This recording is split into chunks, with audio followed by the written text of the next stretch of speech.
I've been involved in healthcare since the 1970s. And one of the things I've learned is that we need to avoid chemicals. We need to avoid putting chemicals in and on our bodies. Remember, what you put on your body goes into your body. And we are surrounded by chemicals. There's no way to avoid them entirely. But there are a lot of things that we can do to avoid these chemicals that cause so many diseases. We as a society are way too tolerant of poisons. We seem to believe that if a substance is toxic, then we need to not use or ingest a lot of it, just small amounts.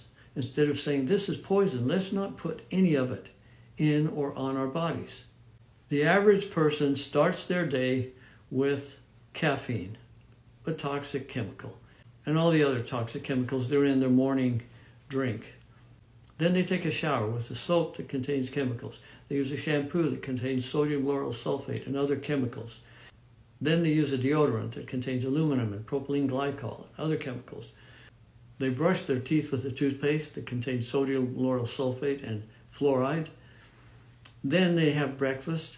They eat GMO, genetically modified grains and other non-organic foods containing pesticides and glyphosate, other harmful chemicals. And all day long, it goes on and on. They might stop at a coffee place and get a cup of coffee that has not only the chemicals in coffee, it also contains the chemicals that are leached out of the inside of the cup. And all day long, it's like that.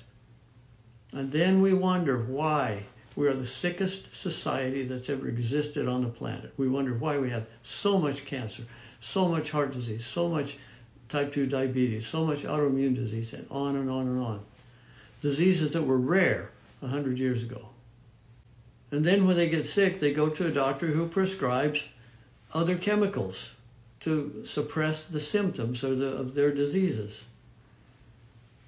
I know it seems overwhelming, but it's not really. It doesn't have to be overwhelming. It can be done. There are alternatives to all of these things I just mentioned. So another important point to living a long and healthy life is, as much as you possibly can, avoid the chemicals.